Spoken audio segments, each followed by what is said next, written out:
Hukum Tuhan itu sempurna. Namun karena manusia berdosa, betapapun sempurnanya hukum, manusia tetap akan melanggarnya. Apakah hukum itu tidak sempurna karena hukum itu tidak sempurna? Bukan, hukum itu adalah suci dan tanpa dosa. Melainkan karena manusia berdosa sehingga melanggar hukum. Oleh karena itu, meskipun Tuhan telah membuat perjanjian lama, yang mewajibkan manusia untuk menaati hukum Tuhan, tetapi semua orang telah melanggarnya. Karena perjanjian lama tidak memiliki kekuatan. Perjanjian itu sendiri tidak berdaya, dan tidak mampu mencegah manusia dari berbuat dosa. Inilah perjanjian. Memang, perjanjian itu tidak memiliki kekuatan untuk mencegah dosa manusia. Dalam perjanjian lama terdapat banyak perintah yang mengharuskan umat menaatinya. Tetapi semua orang melanggarnya. Namun demikian, mari kita pelajari sedikit tentang perjanjian lama. Pelajari, lanjutkan dengan perjanjian berikutnya. Umat seharusnya dapat menaatinya. Apakah akan ada perjanjian lain yang bisa membuat manusia tidak melanggar? Mari kita pelajari dulu perjanjian lama. Lalu kita bahas selanjutnya. Perjanjian, ketika perjanjian lama dijadikan, ada dua jenis binatang korban. Satu adalah banteng jantan, dan satu adalah kambing jantan. Pada waktu itu, perjanjian dibuat dengan menggunakan banteng dan kambing. Karena setelah mengadakan perjanjian dengan kedua binatang itu, umat seharusnya dapat menaatinya. Tapi ternyata tidak bisa ditaati. Oleh karena itu, tidak lama kemudian, perjanjian itu dicabut oleh Tuhan Yesus. Di bawah waktu yang telah ditetapkan oleh Kristus, perjanjian itu dihapus. Maka, semua orang yang percaya kepada Yesus Kristus akan mampu menaati hukum Tuhan. Itu sungguh ajaib, ya. Ternyata, orang-orang yang percaya kepada Yesus Kristus, hanya Yesus Kristus yang memiliki kemampuan untuk mencegah dosa. Sedangkan banteng dan kambing tidak mampu membuat manusia terhindar dari dosa. Mari kita lihat, dengan apa perjanjian lama dibuat. Saudara-saudara sekalian, bacalah untuk saudara-saudara seiman. Di Keluaran pasal 24. Bagian kedua, ya. Musa di Gunung Sinai menyampaikan perintah dan hukum Tuhan kepada umat, ya. Perintah dan hukum itu adalah hukum Allah. Kemudian seluruh umat berseru. Apa yang diperintahkan Tuhan? Kami akan menaati semuanya. Yaitu ketika hukum dibacakan kepada umat dan mereka berkata, oh, hukum yang diucapkan Tuhan, kami akan menaatinya. Kami akan menaati semuanya. Mereka menganggapnya baik. Musa mencatat seluruh pertemuan dengan Tuhan. Dia bangun pagi dan mendirikan sebuah mezbah di kaki gunung. Sesuai dengan 12 suku Israel, dia mendirikan 12 tiang. Kemudian ia mengutus para pemuda Israel untuk mempersembahkan korban bakaran. Dan juga mempersembahkan korban perdamaian kepada Tuhan. Musa kemudian menenggelamkan setengahnya ke dalam baskom. Dan setengahnya lagi dicurahkan di atas mezbah. Kemudian ia kembali menyampaikan perjanjian itu kepada umat. Umat mendengarnya dan berkata, apa yang diperintahkan Tuhan? Kami semua. Kemudian Musa mengambil darah dan menaburkannya ke atas rakyat. Lalu berkata, lihatlah, ini adalah darah perjanjian. Perjanjian ini adalah yang dibuat Tuhan dengan kamu berdasarkan semua perkataan ini.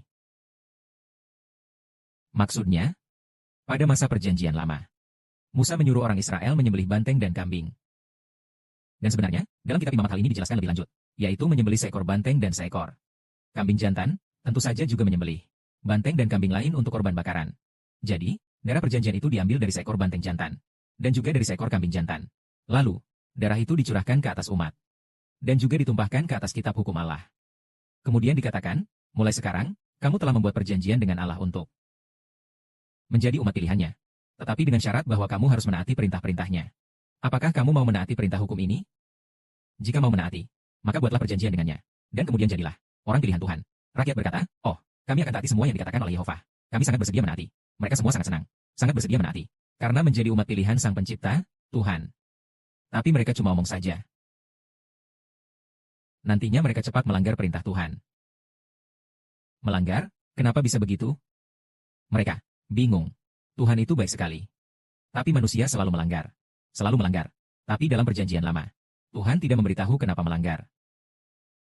Karena Tuhan membuat perjanjian dalam perjanjian lama. Tapi ada rahasia tersembunyi yang tidak diberitahu. Bahkan Imam Besar Harun yang mewakili. Imam Besar perjanjian itu. Imam Besar Harun, setelah 40 hari. Dia membuat anak lembu. Lembu emas. Supaya rakyat menyembahnya. Perintah pertama mengatakan aku adalah Tuhan Yehova yang membebaskanmu dari perbudakan di Mesir. Selain aku, kamu tidak boleh menyembah Tuhan lain. Jangan ada Tuhan lain. Tapi Israel membuat anak lembu emas sebagai Tuhan. Kalau begitu, kenapa Imam Besar melanggar? Karena hal penting. Karena Imam Besar Harun. Masalahnya semua orang berdosa. Karena dosa, orang tidak bisa menaati perjanjian Tuhan. Itulah sebabnya. Perjanjian lama menggunakan sapi dan domba. Siapa penengah perjanjian? Karena menggunakan sapi jantan dan kambing jantan. Secara ketat. Sapi jantan dan kambing jantan itu disebut penengah perjanjian. Bagus, sapi bisa bicarakan. Oh, aku penengah setia Tuhan.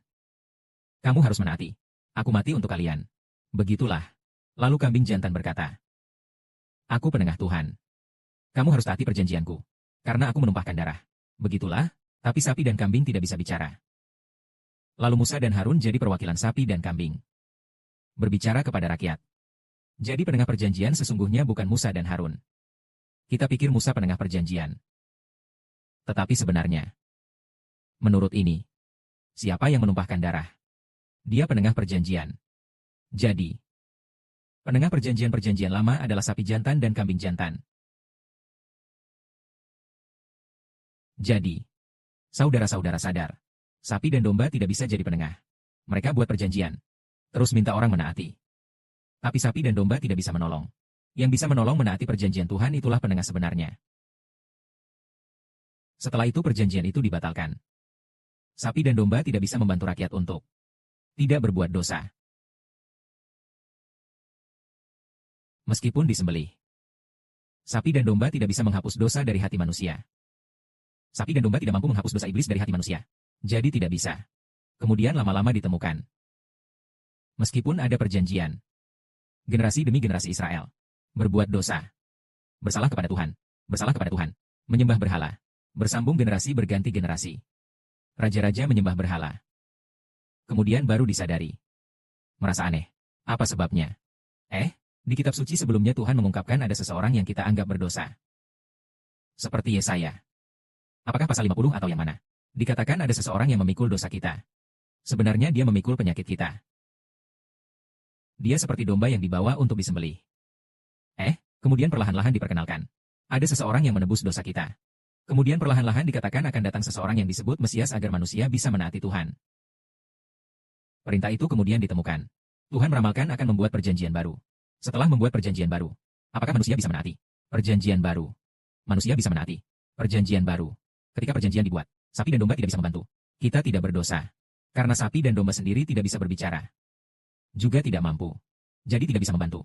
Kalau begitu, meskipun Tuhan melalui Musa membuat perjanjian lama, tetapi akhirnya semua orang melanggar perintah Tuhan. Karena walaupun benar itu benar, namun, manusia tetap berdosa secara alami. Tidak bisa berubah. Meski membunuh sapi dan domba.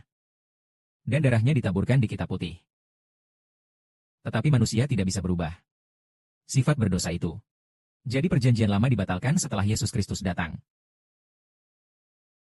Kemuliaan hanya bagi Bapa dan Tuhan. Amin.